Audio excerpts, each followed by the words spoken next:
नमस्कार, मैं हूं नारायण शर्मा और आप देख रहे हैं AINS न्यूज़ 24 चैनल। आज की ताज़ा खबरें।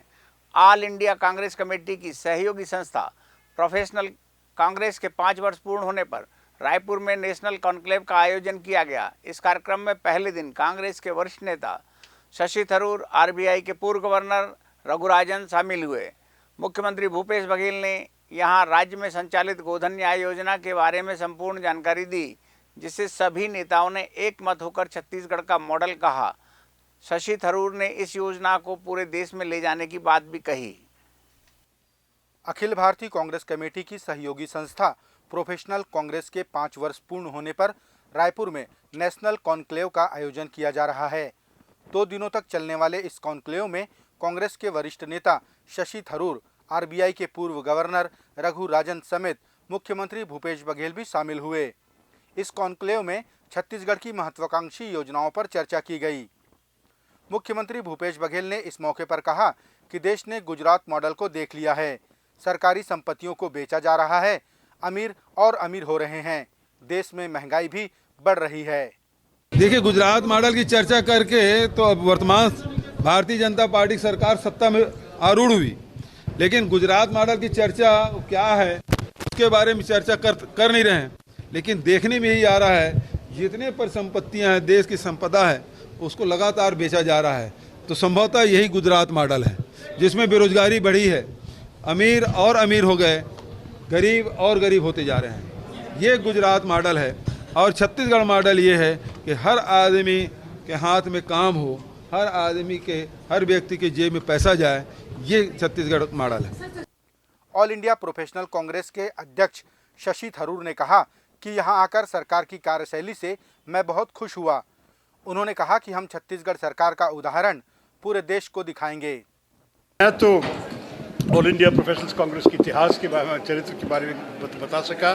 मुख्यमंत्री बहुत अच्छा प्रभाषण भी दे दिए और उन्होंने बताया छत्तीसगढ़ किस किस्म की मॉडल उदाहरण दिखा रहा है पूरा देश के लिए। तो मुझे लग रहा है कि इसके बाद अभी जो अगले जो होने वाले हैं, हमें तो एक प्रसिद्ध इकोनॉमिस्ट, मशहूर इकोनॉमिस्ट रघुराम राजन जी अमेरिका से पहुंच गए। आज सुबह पहुंचा, लेकिन तुरंत बैठेंगे और अर्थव्यवस्था के प्रश्न पे और भारत के भविष्य के बारे में सोचने का वक्त आया है कि लोगों को ये महंगाई के बारे में क्या कर सके, लोगों को रोज़गारी कहाँ से मिलने आ।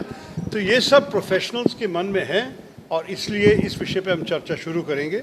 अगले 2 दिन हमारे ये नेशनल कॉन्क्लेव में सारे विषय हम उठाएंगे और हमारे जो यहाँ 20 प्रदेश से, 20 राज्यों से लोग पहुँचे हैं और सारे लोग एक साथ एक टीम बिल्डिंग का भी एक शुरुआत हुई यहाँ। बस यही बताना चाहता था। मैं काफ़ी खुश हूँ।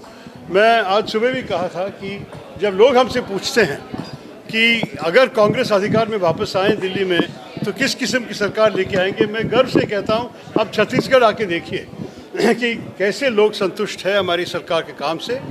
यही उदाहरण हम सबको दिखाना चाहते हैं। तो इसलिए हम खुश हैं कि हम छत्तीसगढ़ में हैं इस कॉन्क्लेव के लिए। राष्ट्रपति को लेकर दिए गए बयान पर कांग्रेसी सांसद अधीर रंजन चौधरी का देश भर के भाजपाई विरोध कर रहे हैं और कांग्रेस की राष्ट्रीय अध्यक्ष सोनिया गांधी से माफ़ी की मांग कर रहे हैं। इसी कड़ी में अंबिकापुर में भी अधीर रंजन का पुतला फूंका गया। इधर कांग्रेस के वरिष्ठ नेता शशि थरूर ने कहा कि संसद में अधीर रंजन को अपना पक्ष रखने ही नहीं दिया गया। संसद भवन में कांग्रेसी सांसद अधीर रंजन चौधरी द्वारा राष्ट्रपति को लेकर बोले गए शब्द से उठा बवाल थमने का नाम नहीं ले रहा है। इस मामले में छत्तीसगढ़ के अंबिकापुर जिले में भाजपा ने कांग्रेसी नेताओं का पुतला फूंका और माफी मांगने की बात फिर दोहराई। कांग्रेस पार्टी के नेताओं की मानसिकता शुरू से रही है कि महिलाओं को दबाया जाए, महिलाओं को पीछे रखा जाए, महिलाएं कभी आगे ना बढ़े। लेकिन भारतीय जनता पार्टी केवल एकमात्र ऐसी पार्टी है जिन्होंने महिलाओं को हर फील्ड में आगे किया है, उनको सम्मान दिया है, सम्मान से जीना सिखाया है। पुतला जो दहन किए हैं, आज किनका पुतला दहन किया?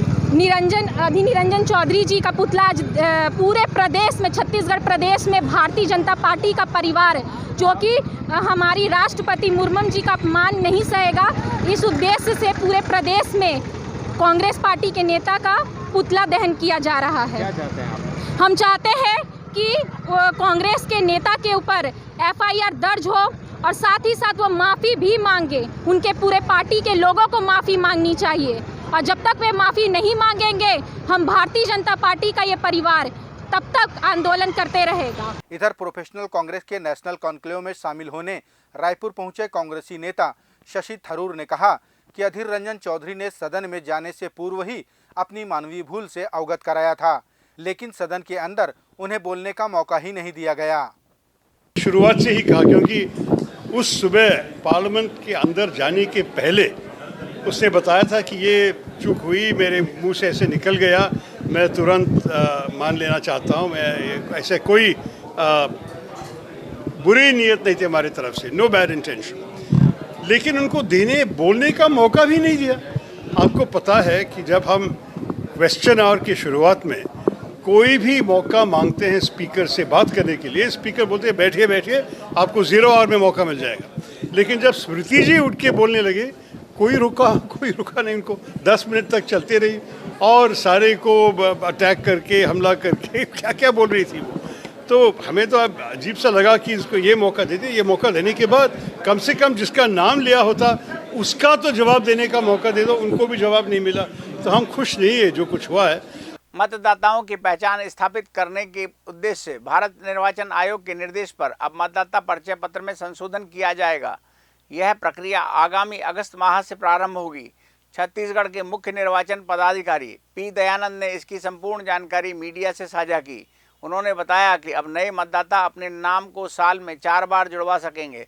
पहले यह प्रक्रिया साल में 1 बार ही होती थी। मतदाताओं की पहचान स्थापित करने के उद्देश्य से भारत निर्वाचन आयोग के निर्देश पर मतदाता परिचय पत्र में संशोधन की प्रक्रिया 1 अगस्त से प्रारंभ की जा रही है। इस बार संशोधित मतदाता परिचय पत्र पूर्णतः डिजिटलाइज होगा और अब इसमें आधार नंबर भी ऐड किया जाएगा। युवा मतदाताओं को अब अपना नाम मतदाता सूची में जुड़ने के लिए वर्ष भर में 4 बार अवसर प्राप्त होगा। निर्वाचन आयोग द्वारा आधार एकत्रीकरण का कार्य 1 अगस्त से ऑनलाइन तथा ऑफलाइन दोनों माध्यम से प्रारंभ किया जाएगा। जो वोटर्स का जो क्वालिफाइंग डेट है, अर्हता तिथि है, अभी तक 1 जनवरी रही है। नए संशोधन के उपरांत अब ये वर्ष में 4 बार हो गए, क्वार्टरली हो गया है। 1 जनवरी भी है, 1 अप्रैल है, 1 जुलाई है और 1 अक्टूबर है। 4 बार जो है क्वालिफाइंग डेट वोटर्स के लिए होगा। उसके बारे में जो निर्देश है कि अब जो हमारे ERO होंगे, निर्वाचक रजिस्ट्रीकरण अधिकारी, प्रपत्र 5 में प्रारूप का प्रकाशन करेंगे और इसकी सूचना जारी करने के उपरांत जो है ये चारों क्वालिफाइंग डेट्स पे वो दावा आपत्ति आमंत्रित करके और ऐसे आवेदक व्यक्ति नागरिक जो 1 जनवरी के साथ साथ इन तिथियों पे जो अन्य 3 तिथियां दी गई है, 1 अप्रैल, 1 जुलाई, 1 अक्टूबर, उसके संदर्भ में लोग पंजीकरण के लिए जो पात्र हो रहे होंगे वे आवेदन प्रारूप 6 में अग्रिम रूप से भी जमा कर पाएंगे। एडवांस में भी जो अगर 1 जनवरी के आगे चला गया है, अभी अगर 1 अगस्त शुरू हो रहा है तो अगले वर्ष अगर 1 अप्रैल को या 1 जुलाई को वो अर्हता तिथि उसकी पूरी हो रही है, अर्हता पूरी हो रही है वोटर्स के रूप में, तो एडवांस में भी उसको वो जमा कर सकते हैं, करने का प्रावधान है। ये सारे जो एडवांस में आएंगे फॉर्म 1 जनवरी के बाद वाले, वो सब डिजिटल फॉर्म में होंगे, डिजिटाइज होंगे और 1 जनवरी के पश्चात की जो भी होंगे रखेंगे उसको डिजिटाइज करके सॉफ्ट फॉर्म में फिर आगे उसका प्रकाशन होगा। भारतीय जनता पार्टी के राज्यसभा सांसद सुधांशु त्रिवेदी ने कहा कि हमारी पार्टी सत्ता के लिए नहीं बल्कि समाज में बदलाव के लिए राजनीति करती है। कार्यकर्ता प्रशिक्षण शिविर में शामिल होने रायपुर आए त्रिवेदी ने महंगाई पर कहा कि आज पूरी दुनिया इससे जूझ रही है, लेकिन भारत में यह काफ़ी कंट्रोल में है। सुधांशु त्रिवेदी के इस बयान पर कांग्रेस के नेता शशि थरूर ने कहा कि GST जैसे टैक्स दुनिया में और कहीं नहीं लगाए जा रहे हैं। भाजपा की सरकार तो महंगाई के मुद्दे पर सदन में बहस को लेकर बहाने बनाती है। भारतीय जनता पार्टी के 3 दिवसीय कार्यकर्ता प्रशिक्षण शिविर में शामिल होने आए भाजपा के राष्ट्रीय प्रवक्ता और राज्यसभा के सांसद सुधांशु त्रिवेदी ने मीडिया से बात की। इस मौके पर उन्होंने कई विषयों पर अपनी बात रखी। सबसे पहले उन्होंने प्रशिक्षण शिविर को लेकर कहा कि भारतीय जनता पार्टी सिर्फ सत्ता में आने के लिए राजनीति नहीं करती, बल्कि समाज में सकारात्मक बदलाव लाने के लिए राजनीति करती है और जिसमें भिन्न भिन्न क्षेत्रों में पार्टी के कार्यकर्ता पदाधिकारी कैसे सकारात्मक योगदान दे सकते हैं समाज के निर्माण में, उसके लिए हम लोग चर्चा कर रहे हैं, प्रयास कर रहे हैं, क्योंकि भारतीय जनता पार्टी एक ऐसी पार्टी है जो सिर्फ सरकार बनाने के लिए राजनीति नहीं करती है, समाज में बदलाव लाने के लिए और समाज का विचार और सोच बदलने के लिए राजनीति करती है। सुधांशु त्रिवेदी ने महंगाई को लेकर कहा कि महंगाई की मार पूरी दुनिया में है, जिसके कारण कोरोना महामारी और रूस यूक्रेन युद्ध है, लेकिन फिर भी दूसरे देशों की अपेक्षा भारत में काफी हद तक महंगाई पर कंट्रोल है। ब्रिटेन और यूरोप में 40 साल की सबसे बड़ी महंगाई है, अमेरिका में 45 साल का सबसे बड़ा इन्फ्लेशन है, भारत का रेट ऑफ इन्फ्लेशन यानी महंगाई की दर 8.5% है, जो दुनिया के सभी बड़े देशों में इस समय सबसे कम है। उसका कारण कोरोना महामारी से लेके और यूक्रेन युद्ध तक अनेक कारण हैं, परंतु इसके बावजूद सरकार ने पूरी संवेदनशीलता के साथ महंगाई को नियंत्रित करने का कार्य किया है। और जो पेट्रोल डीजल के दाम बढ़ रहे हैं, निश्चित रूप से विश्व में बढ़े, परंतु आज भी मैं यह कहना चाहूँगा कि आज एलपीजी सिलेंडर के दाम 1100 रुपये कुछ हैं, और जाके आप चेक कर लीजिए, जनवरी 2014 में हमारी सरकार आने से पहले 1241 रुपये का एलपीजी का सिलेंडर था। यानी इन दुर्धर्ष परिस्थितियों के बावजूद हम लोगों ने महंगाई को अभी उस स्तर तक नहीं जाने दिया है जो हमारे आने से पहले थी। 2009 में 12% महंगाई की दर थी, 2010 में 10.5% महंगाई की दर थी, यानी आज भी डबल डिजिट इन्फ्लेशन यानी दोहरे अंक में महंगाई की दर नहीं पहुंच पाई है। यह सरकार के इस विपरीत परिस्थितियों में कुशल प्रबंधन के कारण है। महंगाई है, हम ये मान रहे हैं, परंतु वैश्विक दृष्टि को देखें तो हम उसको तुलनात्मक दृष्टि से सबसे बेहतर नियंत्रण करने में सफल हुए। महंगाई के मुद्दे पर कांग्रेस के वरिष्ठ नेता शशि थरूर ने कहा कि वैश्विक महामारी और युद्ध तो कारण हो सकते हैं, लेकिन जीएसटी और अन्य टैक्स जनता पर क्यों लाद रही है केंद्र सरकार? उनकी भी बड़ी जिम्मेदारी है। आपको मालूम है कि जब सरकार कहती है ये सब अंतर्राष्ट्रीय है, ये हमारी कसूर नहीं है, हम ये भी दिखाते हैं कि उनके टैक्स की वजह से आम आदमी को कितना दिक्कत आ रहा है। क्यों? अगर सरकार को ऐसे चीज़ें हैं जो आउट ऑफ कंट्रोल है, जो विदेशी दाम बढ़ गए, जो रशिया यूक्रेन युद्ध की वजह से बढ़ गए, ठीक है, ये तो हम मान लें कि आपकी जिम्मेदारी नहीं है, लेकिन जब आप टैक्स बढ़ाए हैं और 8 साल से हर साल जब भी अंतर्राष्ट्रीय प्राइस नीचे हो रहा है आपके टैक्स बढ़ते जा रहे हैं, तो इसके लिए जवाब देना पड़ेगा सरकार को। तो इस किस्म के प्रश्न हम उठाएंगे। छत्तीसगढ़ कांग्रेस ने राजीव भवन में कार्यकारिणी की बैठक की। इस बैठक में 9 अगस्त से 14 अगस्त तक पार्टी की भारत जोड़ो पदयात्रा और संगठन की मजबूती को लेकर विचार विमर्श किया गया। इस बैठक में प्रदेश प्रभारी पीएल पूनिया, प्रदेश अध्यक्ष मोहन मरकाम, मुख्यमंत्री भूपेश बघेल समेत संगठन के तमाम पदाधिकारी उपस्थित रहे। कांग्रेस पार्टी आगामी 9 अगस्त से 14 अगस्त तक पूरे देश में क्रांति दिवस के रूप में मनाने जा रही है। इस दौरान कांग्रेस के नेतागण प्रत्येक विधानसभा में 75 किलोमीटर की पदयात्रा करेंगे और कांग्रेस शासित राज्यों की उपलब्धियों को लोगों से साझा करेंगे। छत्तीसगढ़ में इस कार्यक्रम को लेकर कांग्रेस ने व्यापक पैमाने पर तैयारियां शुरू कर दी हैं। कांग्रेस पार्टी के प्रदेश प्रभारी पीएल पूनिया ने क्रांति दिवस, पदयात्रा और आगामी चुनाव को लेकर संगठन की एक बैठक ली। राजीव भवन में हुई इस बैठक में प्रदेश के मुख्यमंत्री समेत संगठन से जुड़े नेता बड़ी संख्या में उपस्थित रहे।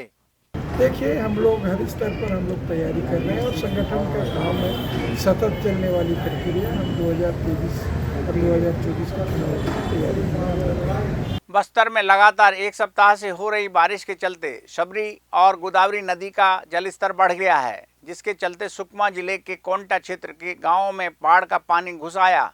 ग्रामीण विषम परिस्थिति में जीवन यापन करने को मजबूर हैं। भारतीय जनता पार्टी के युवा मोर्चा की प्रदेश उपाध्यक्ष दीपिका सोरी ग्रामीणों का हालचाल जानने और उनको मदद दिलाने उनके पास पहुंची। दीपिका सोरी ने बताया कि ग्रामीणों को प्रशासन से मिल रही मदद अपर्याप्त है। पिछले एक सप्ताह से हो रही लगातार बारिश के चलते बस्तर की गोदावरी और शबरी नदियों का जलस्तर बढ़ गया है। बाढ़ का पानी गाँवों में जा पहुंचा है, जिसके चलते आम जनजीवन खासा प्रभावित है। इस दौरान ग्रामीण विषम परिस्थितियों का सामना कर रहे हैं।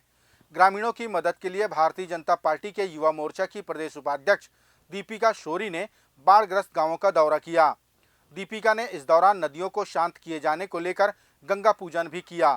राहत केंद्रों के निरीक्षण और ग्रामीणों से बातचीत के बाद दीपिका ने कहा कि प्रशासन से जो सुविधाएं दी जा रही हैं वह पर्याप्त नहीं है। उन्होंने कहा कि बाढ़ से जो ग्रामीणों को आर्थिक क्षति पहुंची है उसका मूल्यांकन कर उन्हें उचित मुआवजा दिया जाना चाहिए।